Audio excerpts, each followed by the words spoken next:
Hey everybody, this is Dr. Russ Jones. And it's Brad Kennan. We are wide open. Well, Russ, we're back. And we had such a great guest that we're going to break her episode into two. Okay. We want to keep it short, to that hour. Yes. So we're splitting our guest into two parts, and this is part two with Danielle Miranda. Danielle is back with us. Okay. The first one was so fun. I didn't want it to end, but we have to because we try to keep them to an hour. And Russ has a whole ton of questions to ask. Yes. And I learned a whole bunch of stuff.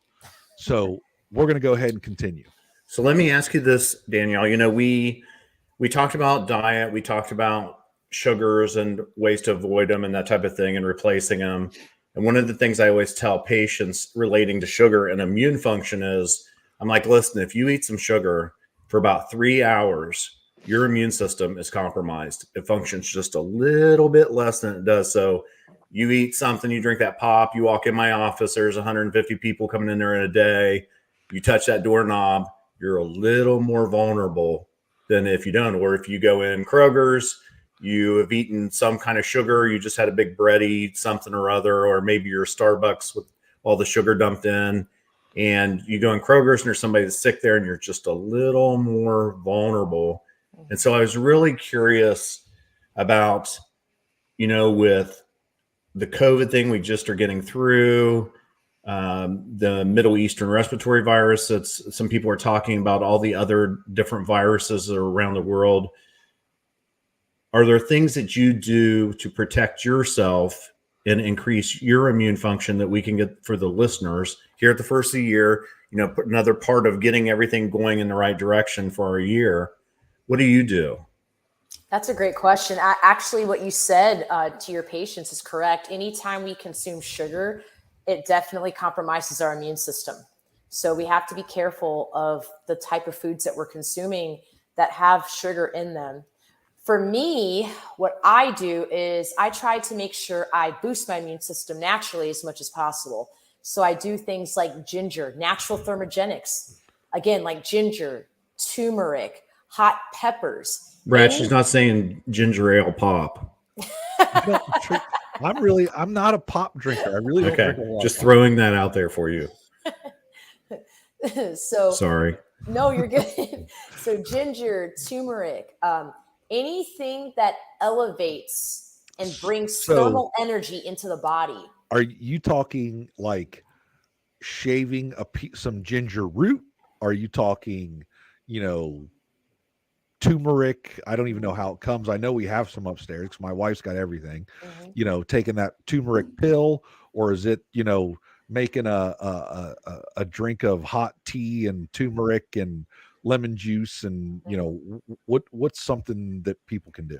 All of those options are fantastic. Okay. It really, fresh would be best because that would process immediately into the body. But if you don't have the money or you can't find fresh, you can absolutely do teas. You can do capsules, especially if the source of the supplement is coming from a good source. A lot of the supplements have fillers in it. So just make sure you're reading your labels and you know that if you're getting a ginger or turmeric supplement, that it's just strictly the ginger and the turmeric and nothing else.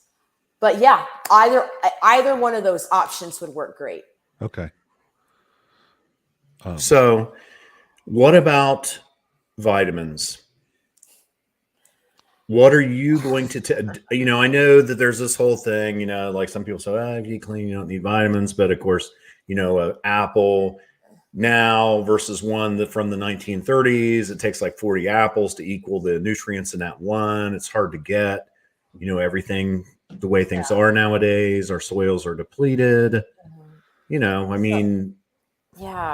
great question. So I want to break that down into different portions. So the first thing is eating clean. I typically don't like to say eating clean because what my version of eating clean is may not be someone else's version of eating clean. So that's a very broad spectrum of vocabulary. So I feel like starting off when it comes to vitamins or supplements, My theory on that is I believe that vitamins and or supplements should be taken for a specific purpose. And they should be taken for a period of time, because the goal is to take them so that you can get back to where you need to be, hopefully. And you typically can either supplement that with a food or something more natural, but it should be something that is coming from a good source that's credible.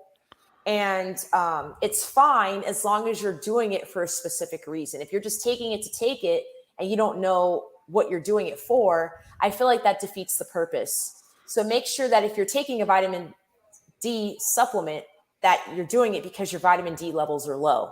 If that makes Well, I mean, that was the one I was going to bring up is, 87% of people in the ICU for COVID were vitamin D deficient. Yeah. So 70% of our society are deficient on D, 75% are deficient in magnesium. So yeah, I think that if you're deficient, absolutely, it's a good idea to take a vitamin D or magnesium supplement. Just make sure that they're clean and they're coming from good sources. A lot So of you times, wouldn't take a Centrum? no. I would not take a Centrum. A lot of people don't understand when you go into like a GNC, for example, they don't know that the products on the shelves at GNC, they don't have to be tested. So I can literally make something in my own kitchen, go to GNC, pitch it, and they could agree to sell it without even asking me, well, what's exactly in it? Is it FDA approved? Has it been, is it qualified, certified properly? They don't have to do any of that. So a lot of the stuff that you're seeing in stores, you don't know if they've been even tested for quality. I think I saw some statistics where somebody did a study on that, and they decided like some staggering amount, like didn't even have what they said was in the supplement. So when you really say high companies test it, but somebody's still buying what that defective product, what I mean? And that's when you're getting into a Centrum or, I shouldn't pick on that one, without seeing it. But, when I see these vitamins, I don't want soybeans in my vitamins. I don't want food coloring. I don't want synthetics in my vitamins, and almost all those have synthetics. And so if you're choosing a good name brand, of which I just wrote down, most of my vitamins anymore, I used to have a lot of them. And at the office, they come from different places. But nowadays, people can get them at the same price as I can. So, Thorn is a really high quality vitamin, standard process. I love Pure. Thorn.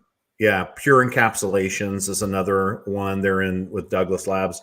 But if you just stick with those three name brands then of your vitamin and then see what everybody else is taking, you'll be okay. Yeah. Those are three very good, reputable companies. Absolutely. So, and the standard process has a multivitamin called Catalin, and it's essentially what Danielle's talking about. When you look at it, it has all these little, vitamin C, 1% of your daily needs, or it's just this tiny amount, but it's because it's food.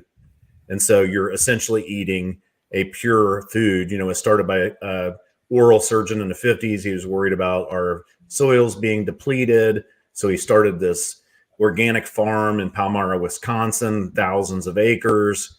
And so they, raise all these crops, flash freeze it, and then that's your vitamin that you're taking is actually a food. And that's the trend that I've noticed in the last 31 years of my practice. It used to be that we were doing all these vitamins all the time. Now, over the course of time, we've realized, you have to process the things you don't need and the things that aren't natural. So now we're going after just what we think patients need and what they're, probably going to be deficient in, and choosing, like Danielle said, a high quality source, of that. that the source is very important. Absolutely. You can't, Brad, you said the Diane had turmeric or something upstairs, but right. It's funny when you're saying, I always tell patients, you can't take enough vitamins to protect yourself from a bad diet. So a patient will bring in turmeric to me and say, how much of this should I be taking? And I'm like, well, I'm more concerned that your diet's a little clean, because just taking this on top of your crappy diet is not enough to help you, in your life. But so let's if we go back and look at COVID, COVID affected, diabetics, people that were overweight, people that were unhealthy. And I may be completely off about this, but I remember something about like a person's got like an ACE2 or ACE receptor in their body. What's it called, Russ? Yes. So this ACE2 receptor, whatever it is. And so people took ivermectin, and ivermectin basically went in the body and it kind of plugged that ACE2 receptor so the virus couldn't attach. So now they've come out and said, well, we just didn't recommend it. We never said don't take it. But even though we made fun of Joe Rogan for taking horse medicine, ivermectin's been taken 5 billion times. It won the guy that invented it, won the Nobel Prize for Medicine in like 2015. It's helped tons and tons of people. So there's something they did. So as we move forward, being healthy, number one. People that are obese have more of these, I assume, more of these ACE2 receptors in their body, so they're more susceptible. Is that something that I've heard, or am I completely off base? I think that it's weird that, that the government never talked about, like here in West Virginia, we have a morbidly obese governor, and I thought he missed his chance. Like it was bothered me that he didn't come out and just say, listen, I have a hard time choosing the right things. You can tell. And, we'd all laugh and think it was funny, but, maybe partnering up with the corporations and giving everyone a pedometer to count their steps each day and say, we're going to do something, 10,000 steps for Ohio or 10,000 steps for West Virginia or whatever it is. And that we had a chance to change people's lives.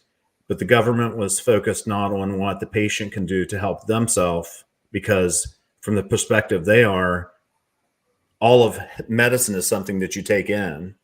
Whereas many of us believe that health is inherent, it's innate, it's something that you create in your own body.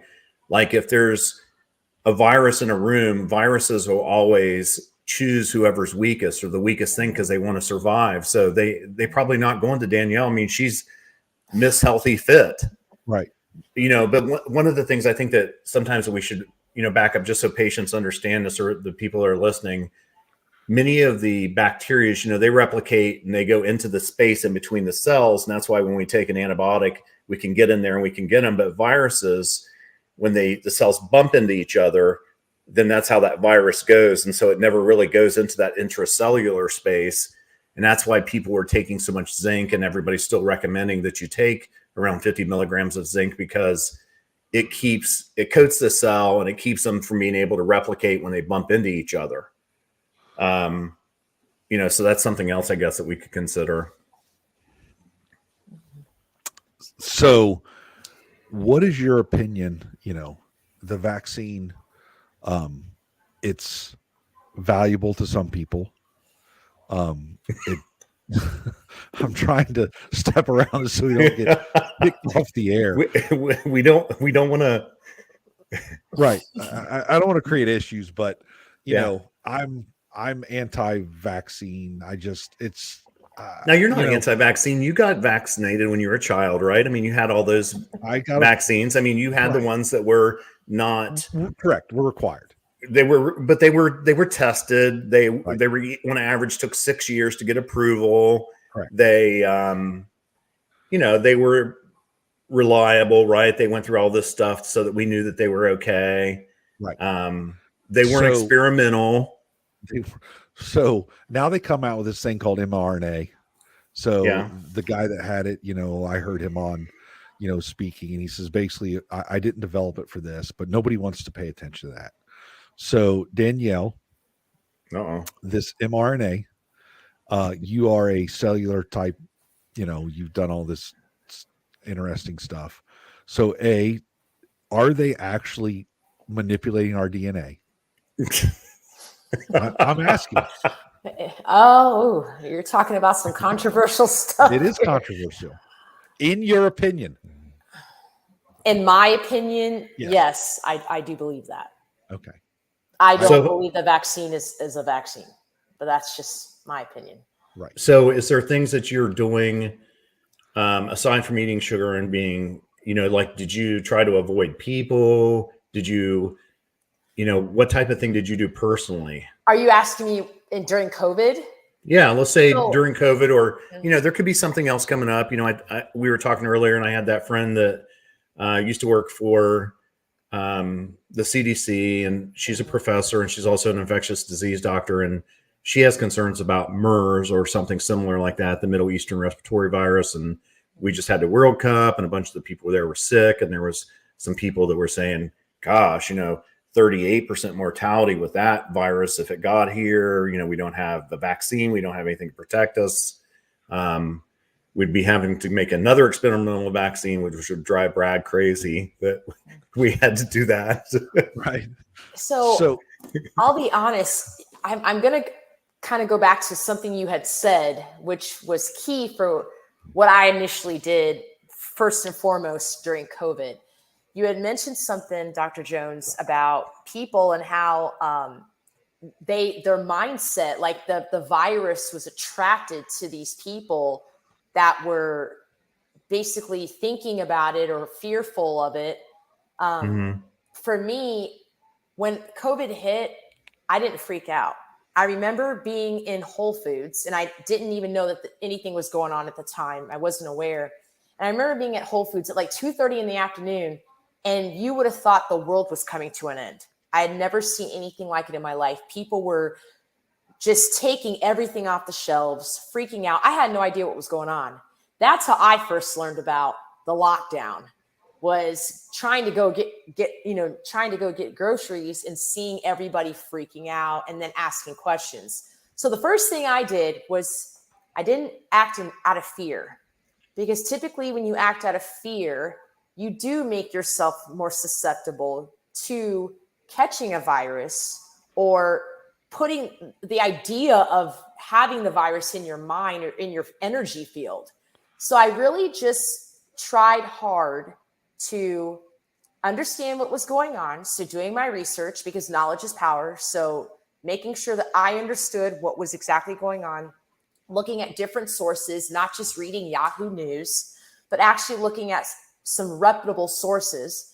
And then I did things like making sure I got rid of the allergen foods, right? I got rid of sugar.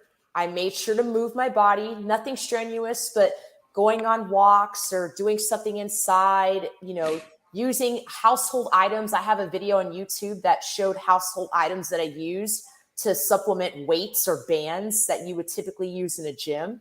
I drank my ginger, my turmeric. I ate hot peppers, because hot peppers brings thermal energy into your blood and allows any concretions that are sitting in your blood, any type of stagnation that is sitting in your blood, the hot peppers moves that out of the way. So now you're getting better blood flow, right? If you're getting better blood flow, now you're getting better oxygen flow. I did deep breathing exercises to get more oxygen into my body, because that helps with circulation as well.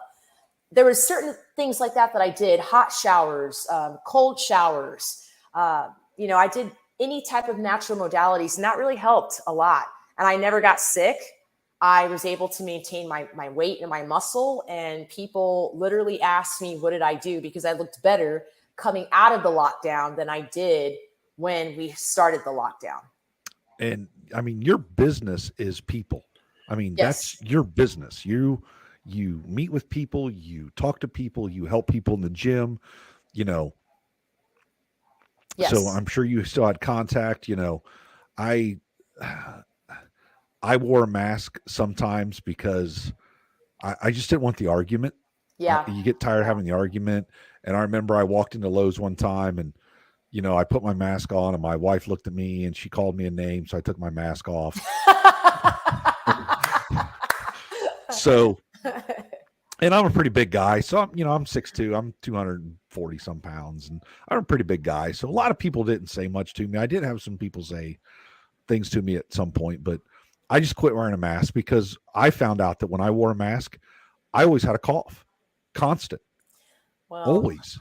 And I quit wearing a mask, and my cough went away within a week, and I could never get well because I always had this stupid mask on. So I just quit wearing it.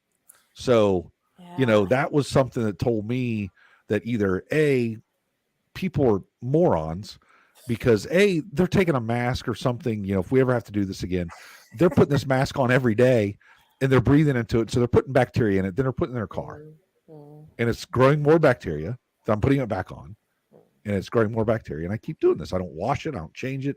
I do it because society tells me to. So I've learned I'm not doing that anymore. I don't care what anybody says. Kick me out of the store. I won't buy from you. I don't care. I mean, listening to you talk about it, though, I mean, it stressed you out. It stressed a lot of people out. Like, it did. Do I need to take my mask or not? I mean, wearing a mask, you know, a lot of people say, well, you know, so your doctor won't wear one when he's doing surgery on you. But that's not the point. You know, medical professionals are trained with masks to not be fondling their face and touching them. And they change them out multiple times a day, you know, and so that mask that people are continuously using, you know, there's some questions whether or not it could even be effective. But to listen to you talk, I thought what she said was so awesome. Danielle talking about ways to reduce the things that bother you, aside from the, you know, things we all know about that we just talked about, the sugar, the things like that, but then finding things, getting rid of the stress things, the things that are negative in your environment, and finding what's good around your life, keeping the people that don't bring you stress. I always thought, you know, I kept getting tested for the antibodies because, you know, we're seeing hundreds of patients in the office. And I'm like, how are we not getting this? But, you know, I think that it all comes back to, you know, it's a virus. And at some point, you know, as it spreads and gets less virulent, we're all going to get COVID. And most of us are not going to have an issue with it, like most things. But, you know, you can choose whether or not you're a good host or a bad host and protect yourself that way. But so many things, you know, I think sometimes in our society, we want someone to do everything for us, you know, like we come and see the doctor and we want to know a pill that we're going to take, whether it's a vitamin or, you know, some type of medicine or pharmacology, where they're going to suggest some type of treatment or a surgery, rather than us having to make some type of change in our life that requires real effort. And I see you smiling, Danny. I know you deal with this all the time, like I do. All the time. Yeah. But you're so right. I mean, at some point you have to hold yourself accountable, and it takes work. Anything worth having takes work. Health, you know, career, finances, it takes work. And I'm not used to seeing so many people nowadays just being okay with not working for what they want and just settling for less, and then getting upset and complaining when they don't get the results they want, because we've become an instant gratifying society where we want it and we want it now, no matter the cost. And the quality goes out the window when you tend to do that. Yeah. Now you are younger than I am, and Russ. Is that part of that whole, you know, everybody gets a trophy society type thing? I mean, really, because everybody's fat, so it's okay to be fat. Right. Yeah. I mean, embrace your fatness. Right. And I'm with Russ on that. You know, I have nowhere to talk. You know, I could use 30 pounds and still be wonderful. And I would love to do that. But it is very hard. But, you know, just the way society is kind of pushing it. What do you think?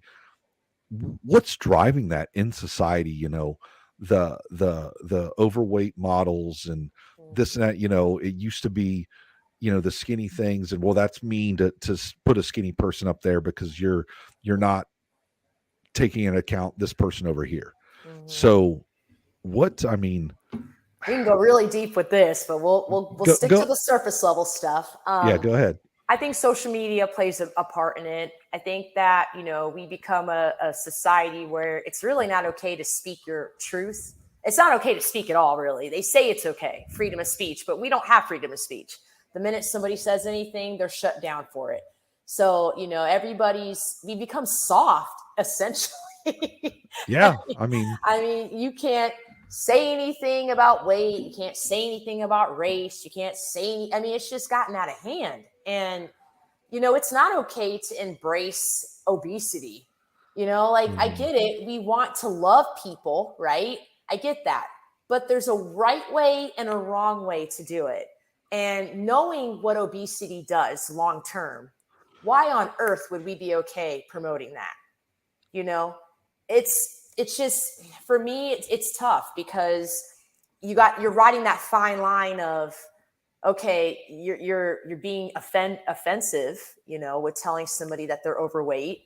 But at the same time, it's like, I'm not speaking my truth as somebody who's in the industry, with telling that same individual, like, listen, this is not healthy for you. Yes, you're beautiful. Yes, you're worthy, all of these things. But at the end of the day, health is health. And we really need to stop dancing around health, because that's what we do nowadays. We dance around it, and it becomes more of vanity than it does about internal health. Health nowadays is vanity. It's not about health.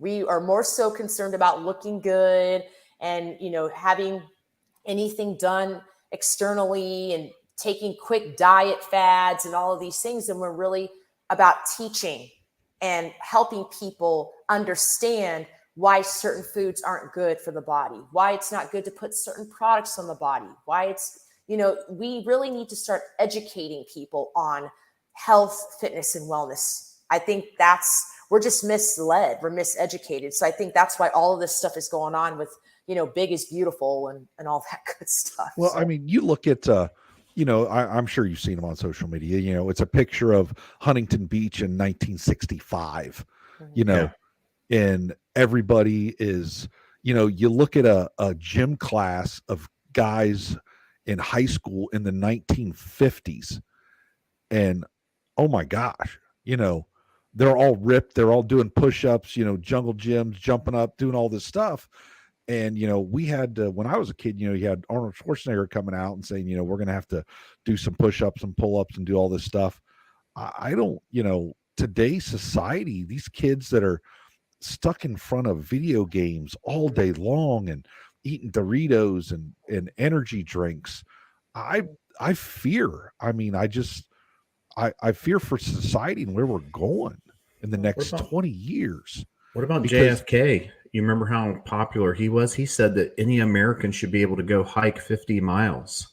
Wow. Can you imagine what, you know, I mean, what percentage, you know, when people are afraid of zombies, I mean, no one could run from them. You know what I mean? Or they're going to replicate the dinosaur cells. I mean, if they get loose, there's not many Americans that can run from the dinosaurs. I mean, it would be like a smorgasbord for the dinosaurs with all the Americans running around with our obesity. Yeah. It's crazy in that we can't talk about, we lost people's lives during COVID because it wasn't okay to talk about obesity and how hard it was on our effect or our immune system. You know, how did we get to that point? It's crazy. I don't know, but we definitely need to get back to speaking the truth. And, you know, unfortunately we have to be careful with how we do it, but we got to start getting us going here with teaching people the right way and doing it in a loving way so that, you know, people understand it's coming from a good place, but you know, truth is the way to go and we have to do it. Let me ask you this, Danielle. I know you studied cellular health, and cells can replicate themselves, you know, like a heart cell takes so long to make a new one and so on, the skin cells. But if we're eating all the time and our body's processes, and of course, that's kind of why when people fast, that their immune system functions better because it doesn't have to worry about breaking down the foods and stuff. Is there a way for people to get their cells to replicate quicker so that they can function more healthy? Yes. Now we're talking more about scientific eating and living. Okay. So first things first, you got to clean your blood. A lot of people's blood is stagnant. It's dirty, and dirty blood is it's a host for diseases and viruses and health issues. So cleaning the blood is first, and you can actually do that. There's a natural way to do that I teach, where basically you can use, which incidentally, the same thing I'm about to say also helps against COVID. It's the inside of a grapefruit. So the white part of the grapefruit, the bioflavonoids, actually has the chemical. What's in the bioflavonoids actually helps against COVID, and quercetin. It helps clean your blood as well. So, are you talking about quercetin? No. I'm not the supplement. I'm actually talking about taking a grapefruit and cooking it down so that you're releasing the chemical that's in that white flesh. Okay, and drinking that. That's I was saying, cool. explain that to me. Take a grapefruit. I have a grapefruit right here. Do I put it in a thing of water? What He would have to text me first to tell me it was a vegetable Yeah. or fruit that he had in his hand. Yeah. So Right. the short version, because Yeah. it's a little bit more complicated. So basically, you take a grapefruit, you got to clean it properly. That's a whole nother topic. I can teach people how to clean fruits and vegetables properly, to where you can take any type of film or parasites or anything, microorganisms out. Could you take? I saw somebody like put it in water and put like baking soda or something in it. No, you don't need to do that. You don't Okay. need to do that. So you just have to know how to scientifically clean it properly. Okay. And then after you do that, you cut it. Okay. You cut it. You get the fleshy part out, so the red edible part. You take the grapefruit out. Yep. And you turn the rind upside down so that the white part is hitting the water in the pot, because you're going to boil it. Okay. And you boil it for a certain amount of time. And what happens is that it's actually released. The chemicals of that white flesh are released. The enzymes are released. And so you let it cool. You take the rinds out. You put it in like a jar. And every morning and night, you take just a little bit in a mug. Well, you reheat it first, then you take a little bit in the mug and you sip on it. And that actually not only cleans your blood, but it actually builds your immune system against things like COVID. So that is a natural way. It doesn't cost practically anything. And you're getting it from a natural source. So it's from a food source. So can I Google this and find a YouTube video on how to do this or not? No. This is something that I learned when I got my degree. So it's no one's talking about this. I really love that. That's great. Mm-hmm. But these are little tips and tricks that I know that I can actually help people. Like there's a way where you can do the same thing with broccoli, and broccoli actually puts certain types of sulfur, good quality sulfur allotropes inside the body that not only cleans the blood, but puts enzymes back in the body so that you can start building your immune system just by broccoli. I love broccoli. And broccoli is the best plant-based protein to have. Oh, you never even had it. I love steamed broccoli with a little bit of salt and pepper on it. I love that. He tried it first time like 6 months ago. So there's little neat tips and tricks like that I teach. Okay. Mm-hmm. I know, Daniel, that we're getting near the time where you need to get off here. So we didn't get to ask you before, but can you tell us a good way for people to reach out if they would like to, talk to you about, maybe you doing some coaching in terms of, I mean, you are legitimately a competition bodybuilder, fitness person on top of all your cellular nutrition stuff that you do. And so how would people reach out and find you? They can reach me out by my email, Danielle, DANIELLE at Danielle Miranda, MIRANDA.com. Or they can find me on Facebook or Instagram, Dani, DANI, Health, HEALTH 12. Yeah, okay. Those are the ways they can get a hold of me. I'm glad you did. I tried to find you earlier on there and could not find you on Instagram. So I'm glad to know that we can get that. Yeah. Or they can look me up on the unbrokenmethod.com and fill out the contact form and contact me that way as well. The unbrokenmethod.com. Okay. Thanks so much for giving us, so much of your time. I mean, you are so awesome. And, I admire so much how you live your life and the discipline that it takes, and that you have a heart to try to help other people. Right. And thank you so much. And it's tough because, when we were back in school and when I was, that's a long, long time ago. We had the old pyramid, it's gone. It's gone. And as adults, a lot of us don't, we let it go by, and we just, we're in a fast-paced world sometimes, which I think, fast-paced world to a lot of people is, I want to get home and I want to make something to eat and I want to sit down and watch Netflix. Right. Yeah. which that's not really a fast-paced world. That's replacing healthy things with other crap. Right. So stop the crap and, go to the gym. If you're doing something, you don't have to be an expert. And Russ makes fun of me because I go to Planet Fitness because that's what we have around here. And, I don't pay anybody to yell at me twice a week, and I don't do these things and video them and put them on my Instagram or my Facebook as I'm carrying my kettlebells like some people. Hey, we're just trying to motivate people here. Right. But, people need to understand you can do something. Take a walk, get out. You don't need to do a ton. Like Russ said, get rid of the sugar. Number one. Number two, 6,000 steps. Start off with those two things and see how you feel. Because once you start feeling better, it goes more and more and more. And, it was my son that's no longer with us. I mean, he was this kid that was, just this bodybuilder, just mass, 6'1", his favorite thing was deadlifting, and it's such a hard thing to do. And, he was so proud that he could, deadlift almost 600 pounds at weighing less than 200. And, he said, the gym's not the hard part. It's the eating. And it's not going out with your friends and having fried chicken wings. And when they're eating that crap food, not eating it.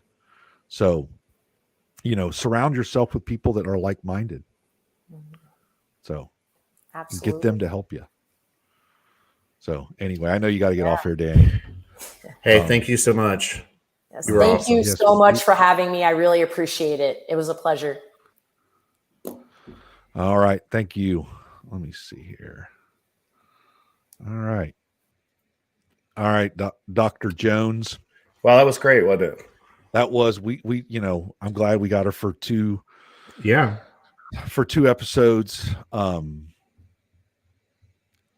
There's just so much information out there that we're not taught because, we sit and watch television at night. So there's going to be 72% of all ads on TV are, I think, is pharmaceutical ads. Yeah. So they do not want to fix the problem. Pharmaceutical ads and pharmacies don't fix problems. They mask the issue that the problem is causing, right? I mean, that's what I believe. And the other half is, your fast food restaurant ads, your Dorito ads, nothing against Doritos. I love Doritos, but it's those foods that are easy. It's the sugary cereals that your kids are going to want you to buy. So those are the things I think, in the new year, I'm going to try to make a conscious effort to get them out of my house, to not do it, and see what I can do. Because every time I go and meet with you, I feel like crap.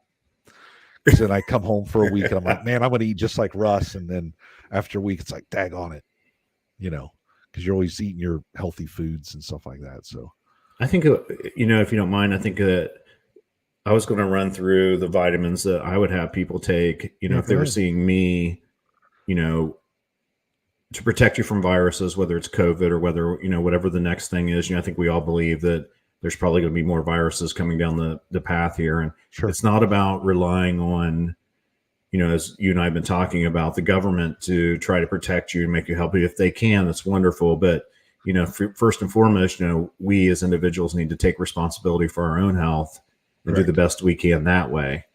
So if you're 70 and you're obese and you're diabetic, maybe the vaccine was a good option for those people because they've made choices in their life and you lose choices. Right. It's funny. I remember my dad at one point was going to have stents put in and he wouldn't get them put in. And my sisters asked if I would talk to him. And I was like, Dad, what's the deal? I mean, why don't you want to get these stents? And he's like, I've just seen it before. When people get these stents, they lose the ability to make decisions. And I was like, Dad, you have made a lifetime of decisions already. That's the reason why, we're at this point. Right. Yeah. So, but I agree completely what she said. I don't think that we can get from our food the vitamins that we need. You know, I think that too many of the ingredients that we have, the chemicals, all that stuff was, you know, it's just too hard to get. So I don't mind peeing out some of the vitamins if they're just extra. You know, I think it was interesting. I was on Twitter and there was a group of maybe 20 different types of PhDs and medical doctors that were having a conversation, a very nice conversation. And I was talking about, you know, how did it get to the point where, you know, 70 or 80% of the people in a society are deficient in vitamin D. And we found out that was a huge, huge issue with COVID and but for some reason, the government didn't talk about it for over a year, even though it's very inexpensive. I mean, possibly millions and millions of lives could have been saved. Maybe not that many, but a lot could have been saved. Right. And one of the PhDs said, or maybe it was a medical doctor, I don't recall much. He said, well, I think that's good if people are deficient in it. And he said, but, you know, we have to be careful with fat soluble vitamins because, you know, they can cause some issues. And I said, you know, all of us sitting here and not one of us has seen one patient that ever had an issue because of fat soluble vitamins. But, right. You know, we're taking medicines and it's the second leading cause of death in the United States. But we're talking about, you know, an issue that would help a lot of people, but it's just not common, you know, for it to be there. So that being said, I still think that it's important that people talk to, you know, if their family doctor has some knowledge about it. You know, they don't really have nutrition classes, but some of them are very educated about it. And, you know, some of the chiros are very educated about it, and they do have nutrition classes or maybe even a nutritionist. But when I was worried about MERS, the Middle Eastern virus coming up, I did some research on it, and largely it's a virus. So like COVID, it was very similar what people were taking to protect themselves. Quercetin, Quercetin. It's actually, interestingly, the white in the grapefruit that she was talking about, or the orange or a lemon. That's the bioflavonoid, the white in it. People are taking it now for cellular health. It helps your immune system. It helps people with allergies, but people are taking 500 milligrams a day. Vitamin K, I think it's the next big thing that people are going to be taking. There's a lot of studies around the world with longevity, heart health, and people are taking around a couple hundred of milligrams of vitamin K. D3, 5,000 international units a day. Zinc, 50 milligrams a day. Magnesium, you know, you should start with 250 milligrams a day. And, you know, sometimes women have problems with their bowels moving, and so they can take on the back, it'll say magnesium oxide. But in general, if you're not having that type of problem, I just would avoid the oxide form. And, you know, even at Kroger's or someplace like that, you can find glycinate or citrate or something like that.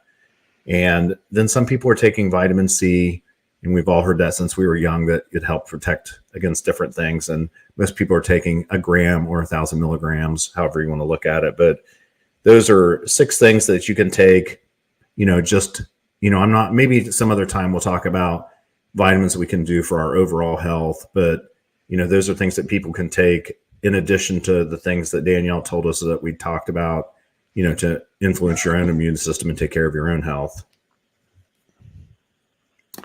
We are people helping people. Yeah, that's right. I mean, you and I are interested in it. And so, absolutely. You know, I'm happy if people want to, you know, reach out to me on social media or whatever, and they want to talk about something more specifically in terms of a vitamin or whatever. If they don't have somebody in their life, I'll be happy to answer that question. And if they ask me, I'll tell them to talk to you. Yeah, 2 years from now, when we have a couple million people following every episode, and someone goes back and watches this one, you know, my opinions may have changed. Right. And they are, you know, some new science may come out. You know, it's interesting. You and I talk about it all the time. I mean, Israel came out this new week with a study studying that, you know, actually it's the virus that does not cause heart condition. It's the vaccine that causes it, you know. And of course, we'll be doing some more studies here in our own country. It's kind of sad at this point that we're looking all around the world at these studies and we aren't doing them here because, you know, the pharmaceutical industry is so powerful and large. Right. And, you know, we see these people all the time where, birth rates are plummeting and death rates are skyrocketing, and they're talking about a 40% increase in death rates over last year, whatever that was. And Right. they're saying these people that's not just some guy looking at the obituaries. This is literally executives and actuarial people from the life insurance companies and insurance companies that are saying this. And they're saying, hey, a 10% increase year over year should be literally Senate hearings on Capitol Hill televised. He said, we're seeing 40% increase in deaths. Why? What is the problem? Is it the vaccine? Is it the virus because people are unhealthy? So we all, I mean, in the end, right? Can you even, I guess that's the point, who can you trust or who can you not trust? It's maybe somewhere in the middle between all of it, but the best that we can do is to take, our own personal responsibility for Absolutely. our own health.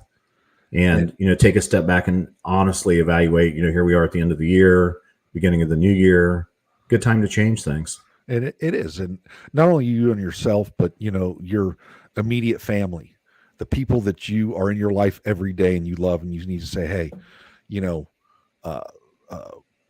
wife, husband, mom, dad, kids, you guys are unhealthy. You need to make a change. We all need to make a change because Yes.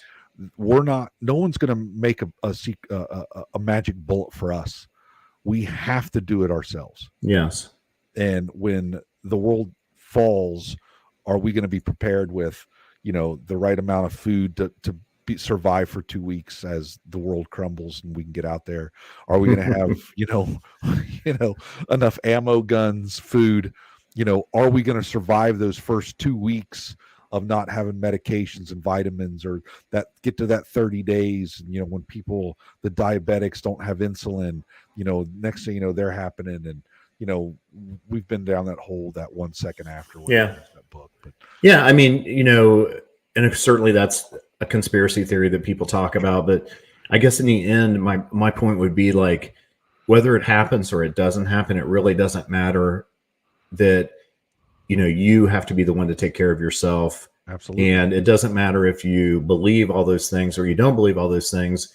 If you are able to take care of your health and be healthy and are a sickly person, irregardless, it's not going to go well for you either way. And it doesn't take all these changes to make a big difference. You know what I mean? Like just walking a little bit, getting a Fitbit, a pedometer that you can get on Amazon for $20, which counts your steps. Your iPhone counts your steps.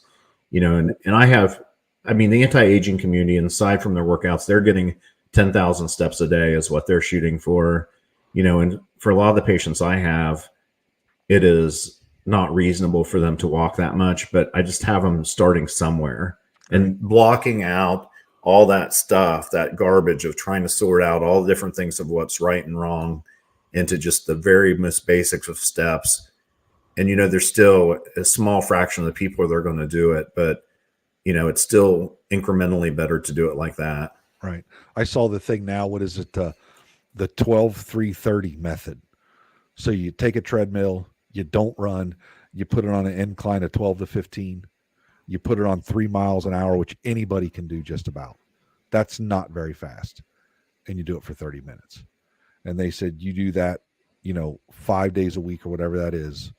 And that is just as effective as, running and things like that. So, anyway, I'll work on it.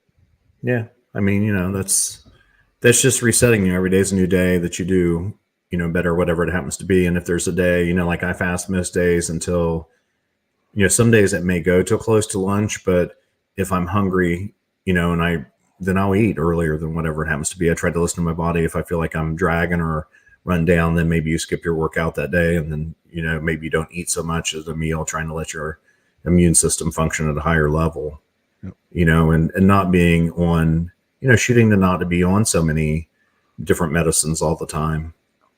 It is. Yeah. I try not to take any medicines, but yeah, some people need them. And yeah. If you need them, you need them. I mean, that's just one more component of, the things that those cause many times vitamin mineral deficiencies. And so, you have to take those vitamins. Something just on a side note, my dad had he needed a blood thinner, right? Yeah. So he went to his doctor, and he says, the doctor says, you need to be on this blood thinner. And the guy says, okay, it's this right here. This is what you need to take. Okay. My dad looked it up, says that's $800 a month to be on a specific blood thinner. And once you start it, you can't really get off of it. I don't think. Right. So my point being is, ask the doctor for an alternative. Yeah. My dad got an alternative. That was $20 a month. Yeah. And guess what? He's doing just fine. And the doctor didn't even know that there was that alternative, that his insurance would cover almost everything except $20.